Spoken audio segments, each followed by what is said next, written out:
Welcome back. My name is Aaron, and this is the Law of Attraction Epilogue series, episode 13. Now, so far in this series, I've talked a lot about the art of embodiment and the importance of authenticity in manifestation. So I'd like to expand a little bit more on this idea today. Now, when it comes to the law of attraction, there's different schools of thought on exactly what is happening when we manifest things. Old school law of attraction, as seen on The Secret, is the idea that you put out an intention into the universe, and then the universe begins to give back to you or attract to you the intention that you had put out. And so I'm not saying that this is a wrong or incorrect model, but simply that just like everything else, things evolve as time goes forward and we start to discover better models for them. And so in this video, I'd like to present you with the new school law of attraction, which I believe is simply a different way of looking at things that can be a lot more beneficial. The LOA community right now is hyper obsessed with different mental judo tricks to play on the universe to manipulate it into giving you what you want. And although there's nothing wrong with this, of course, it really causes people to miss the bigger picture. Rather than the focus being on spiritual growth and authenticity, all the focus becomes about creating your imaginal scene, your imaginal act, scripting, reality transurfing, and so forth. And so it becomes a lot like the musician who spends all their time dreaming of the big stage and practicing their acceptance speech at the Grammy Awards, but doesn't spend any time actually singing and playing music. And so rather than visualizations and affirmations, the new school law of attraction focuses on what's truly important for manifestation, which is healing and embodiment. Now, this is not because there's no place for visualizations and affirmations, because there certainly is. But the point is that people seem to be missing the bigger picture. And although I've said this before, it's worth repeating, that the primary purpose of the law of attraction was not just to give you everything you want, but to aid in the expansion of consciousness. The primary reason the law of attraction was put in place was to allow the source to know and experience itself through personal evolution. And you getting your desires is simply the byproduct of your personal evolution. So as long as all your focus is about getting what I want rather than spiritual growth, then you're simply putting the cart before the horse. A common rebuttal I hear anytime I teach this concept is, well, what about people like Donald Trump or other wealthy billionaires who are horrible people and yet they have so much wealth and success? And my answer is, I'm not saying you have to be a good person to manifest wealth and success. I'm saying you have to be a good person if you want to be happy. So can you use law of attraction principles like visualization and intention to manifest wealth and success? Of course.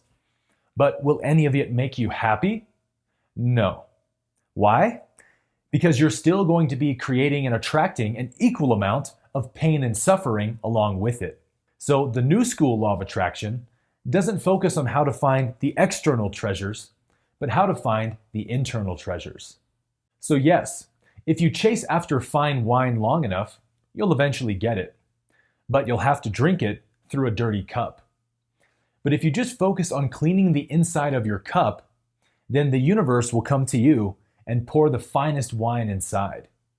Or as Jesus said it best, if you make a tree good, then its fruit will be good.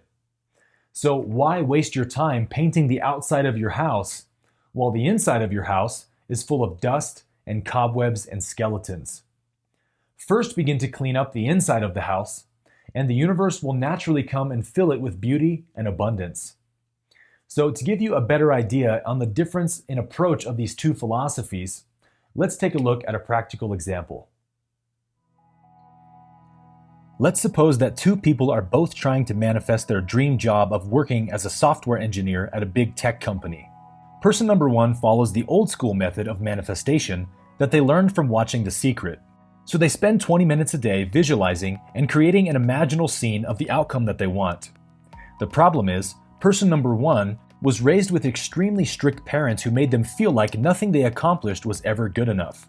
And so they still hold negative core beliefs that they are unworthy of success. Because of this, they have a big attachment to the outcome of getting this job. They subconsciously believe that all their self-worth relies upon getting the job. And so the real reason they want it is to prove to themselves that they are worthy of success. So their deep subconscious attachment to the outcome is sending out a powerful signal that they don't feel worthy of this job. And so even though they've done hours of visualization, they still find themselves getting nervous while sitting in the interview room and stumbling over their words. Person number 2 follows the new school method of manifestation. So they spend their time doing shadow work, inner healing, and cultivating self-awareness. They spent the last 6 months working on their unworthiness belief that they gained from childhood. And now, they live their life completely empowered and free of lack beliefs.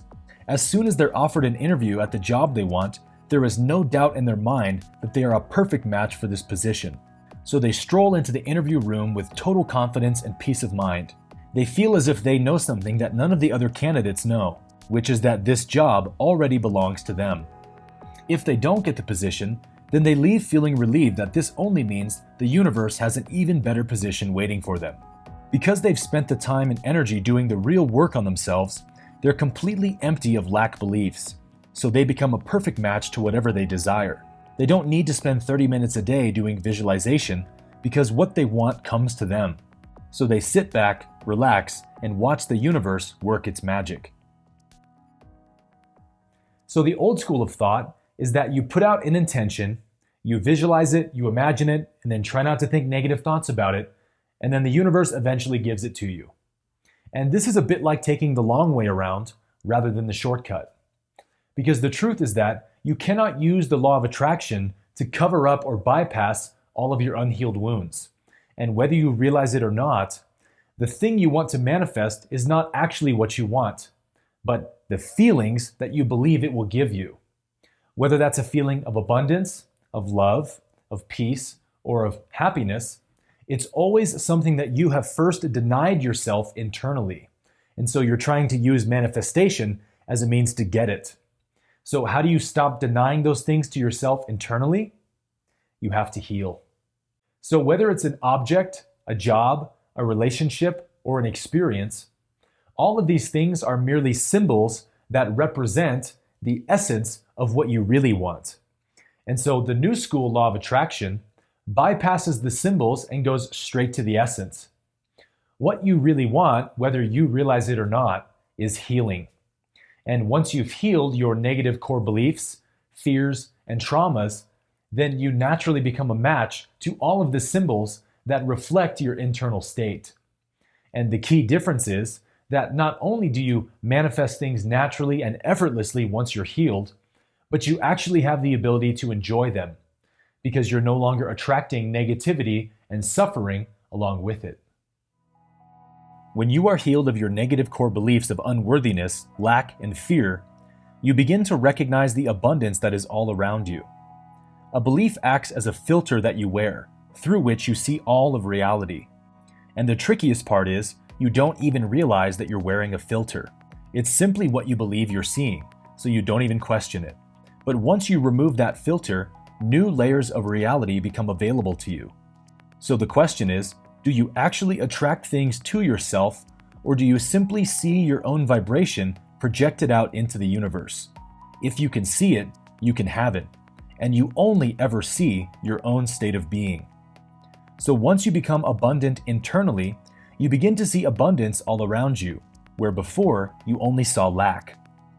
New opportunities and connections present themselves to you everywhere, and you find that abundance follows you wherever you go. In this new state of being, manifestation is effortless. Whatever needs arise, you simply walk with certainty that the universe will provide it to you exactly when you need it. This is what we call living in the flow. Everything begins to work for you, whereas before, you felt like you were chasing down your manifestations like somebody who missed the bus. Becoming authentic makes you a magnet to everything you want. So rather than looking up videos about 5 new tricks to manifest your desires, your focus becomes about honoring your integrity above all else. Rather than spending 30 minutes a day visualizing your perfect partner, you spend 30 minutes a day doing shadow work and healing from past relationships. You don't need to imagine your perfect partner every day once you become the partner that you're looking for, because you always attract what you are a match to. The law of attraction is the universal manager of all vibrations. Not only the ones that you consciously send out, but the ones that you subconsciously send out as well. And so every negative belief, every unhealed trauma and fear that you hold is negative energy trapped inside of you. And this negative energy is also sending out a vibration to the universe that is attracting more of that energy back to you. And so when the focus becomes embodying what you want rather than fancy techniques, you begin to see that healing really is the fastest route to manifestation.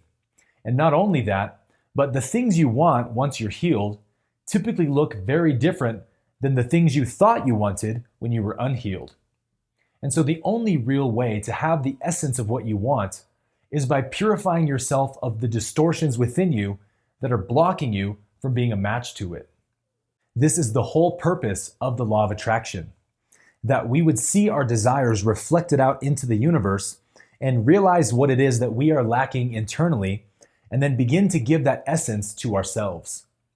And Jesus actually taught about this very truth in Matthew 25:29, when he said, "To the one who has, more shall be given. But to the one who lacks, even what he does have will be taken from him." And so Jesus is speaking here about the internal, saying that to the one who has abundance internally, more abundance will be given to him externally. But to the one who lacks internally, even what he does have externally will be taken from him.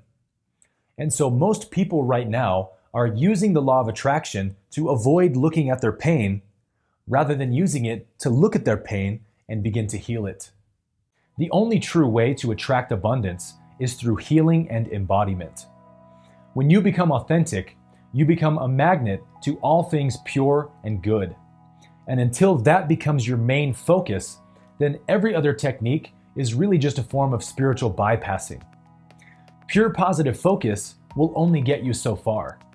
But the moment you become truly willing to sit with and look at your negative emotions, then you begin to find out what is feeding them. And once you remove the blocks within you, the river of abundance flows naturally. That is where the real work begins. And that, my friends, is the new school law of attraction.